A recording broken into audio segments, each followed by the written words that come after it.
It's your boy Davidoff. Welcome back to Movie Monday. So we have got Ex Machina. I have never seen this movie, so let me fix that. I watch a channel called Cinema Sins. So they release videos called Everything Wrong With and Whatever Movie. They do good movies and bad movies. So they just basically analyze a movie, they say what's wrong with it, and they do it in a comedic way. And the voice of Cinema Sins is called Jeremy. It's really funny. You should watch it out. The funniest one for me was Transformers 4, the one they did for that one. But they do every movie, every big movie, Marvel, DC. Even if they like it, they still roast it. They basically roast movies, and it's quite funny. Everything wrong with it. They nitpick every single thing that's wrong with the movie, and it's just one funny compilation. So it's, you get what I mean when you actually see the channel. But if you've seen it already, like some of you, if you watch movie channels on YouTube, you probably at least heard of Cinema Sins and their videos. Anyway, one of the main criticisms, especially in action movies, that Jeremy from Cinema Sins does in those videos, is he mentions Ex Machina. A reference to Ex Machina. So a character does something crazy, I don't even know. It's hard for me to explain because even I don't understand it myself. But the idea I get is, right, every time they criticize a movie and they show an action scene where someone just takes everyone out, obliterates someone or whatever, someone dominates a fight scene, and in the videos Jeremy says Ex Machina. So like he says, like, let's say Iron Man like kills 10 people. Iron Man Ex Machina. I never understood what that meant, but like that's just one example. But like a character does something crazy and he would say the character's name in Ex Machina, and I always wondered, like, what does that mean? Like, I know it's from a movie called Ex Machina, but like, what does it mean?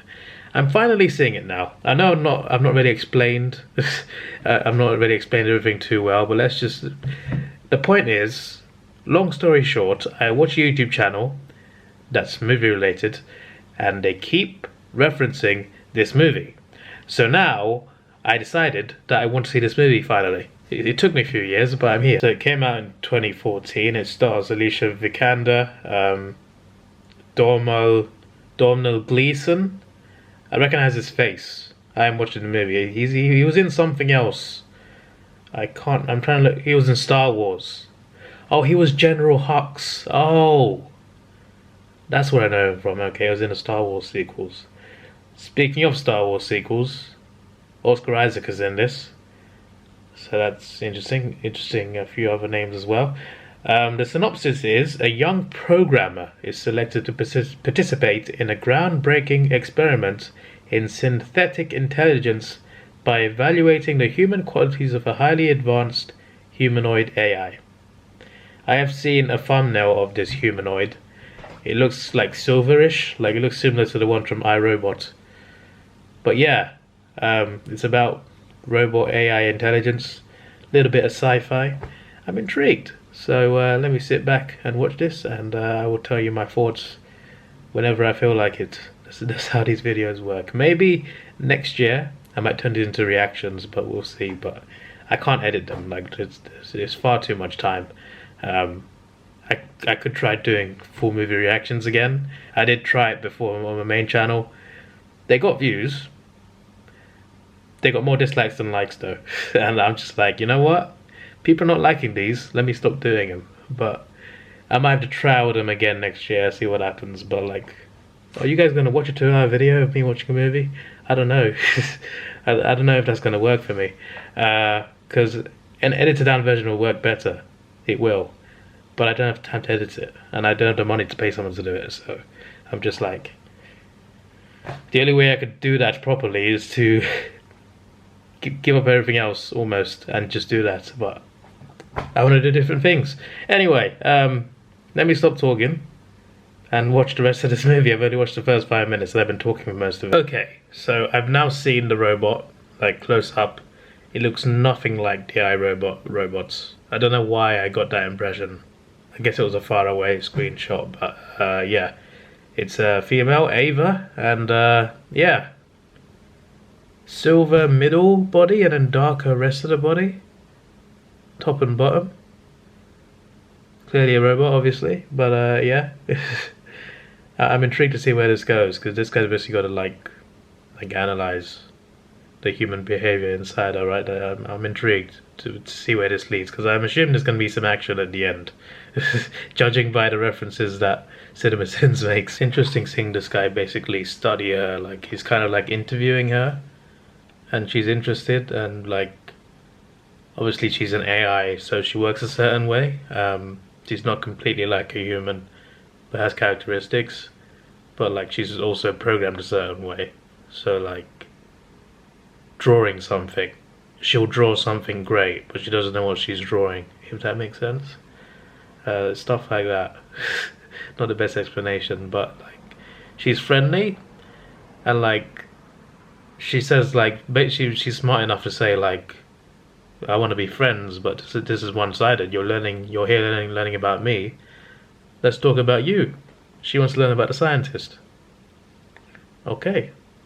It's quite a wholesome scene, in fairness. You know, they're really humanizing her, even though she is still an AI. But I'm intrigued. Once again, I'm intrigued to see where this goes. Because Sony movies like this, you know, they end up going sideways for one reason or another. So, like, it's a very slow build-up, but I'm also intrigued to see what the payoff is and when the payoff is. It's interesting, like, they're analyzing, like, how she thinks, and you know, the human emotions and human, you know, just human-like things that she does and has. One thing that she does have is the capacity to love someone and be like, she seems like she's in love, and she seems a little obsessed actually. Like she's definitely hinting towards a date. She gets a dress that she likes. She's just like, this is what I'd wear on my date, which is quite interesting. But yeah, she seems to like really like him, like quite a lot, and he starts to feel a little bit uncomfortable, which she can detect that because she's an AI. But she's just like, I don't make you feel uncomfortable. Like it's, and like the way I'm talking, you can't really tell, but like in the movie, the way she's talking to him, it's just like, I think she really likes him. Like she's really attracted to him and a little bit obsessed with him. She even asked him like, do you think about me when I'm not around? Even a little bit at night. I'm just like, all right, lady. To him, you're still a robot, but okay.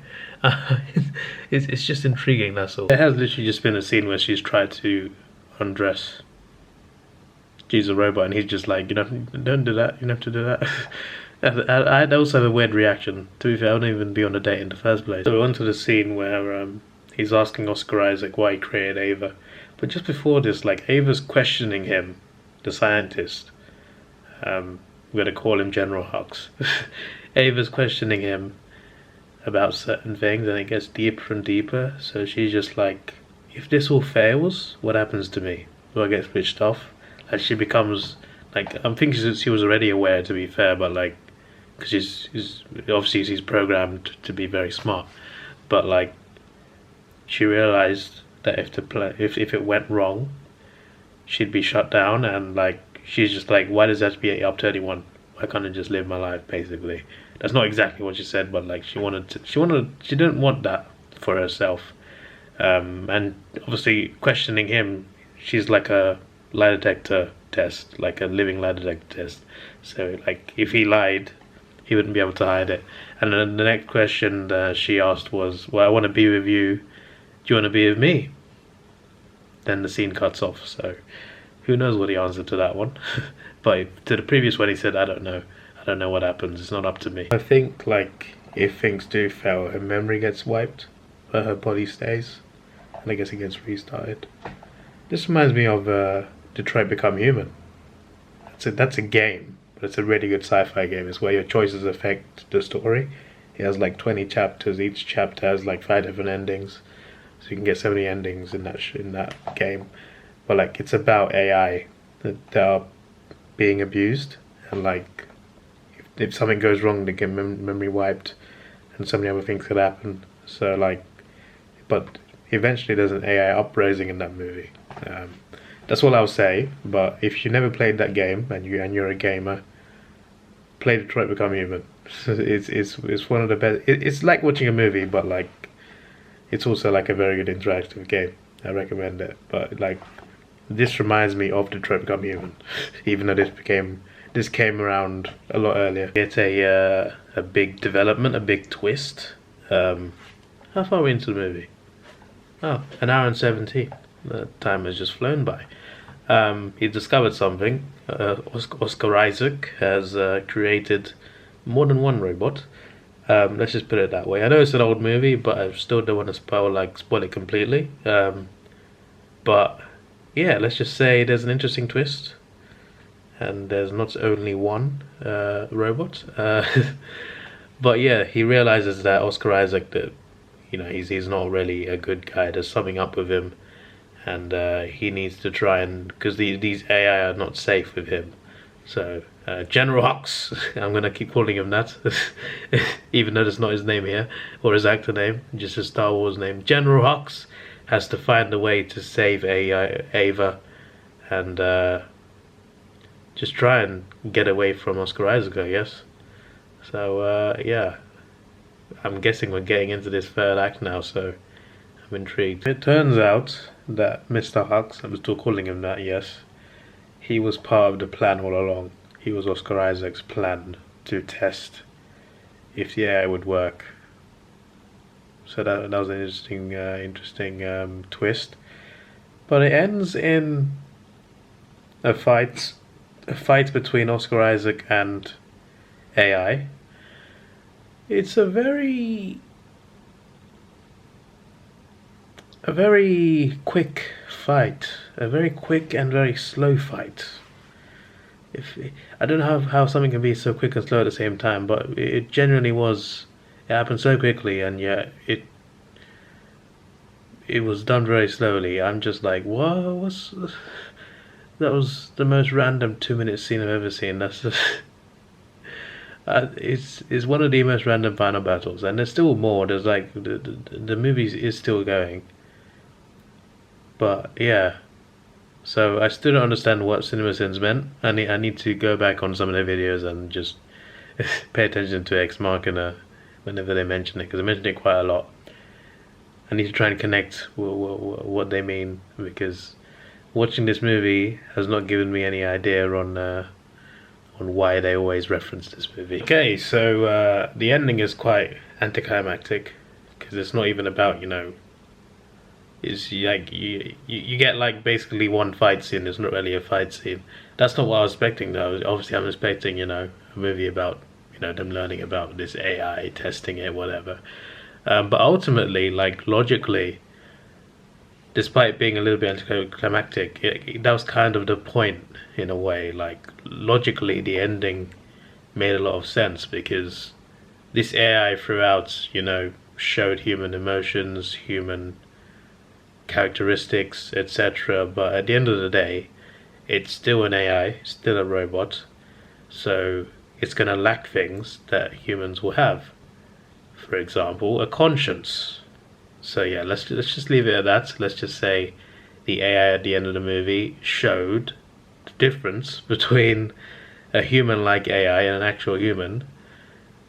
There's a thing called a conscience. You can't program certain things, and it really showed. But yeah, like it actually makes a lot of sense when you look at the context of the movie as a whole and the message it's delivering. It makes a lot of sense that it ended the way it did. But yeah, I'm just intrigued because like at the end you get like a bit of an epilogue, and I'm just like, they could have done a bit more from there. But I'm pretty sure there's no sequel to this, which is quite interesting. But as a standalone, pretty good movie. I still have no idea what the reference to this movie is when CinemaSins reference it, but whatever. But this was interesting. So yeah, that is Movie Monday for this week. This is your boy Davidoff. I'm gonna give it a 8 out of 10. 8 out of 10. Because I like it. Really got me thinking, and like that ending. Even though at first it was just like, then I was just like, oh, this kind of makes sense, But yeah, this is your boy Davidoff. Please like, share, subscribe. Thanks for watching. Have a good day, and see ya.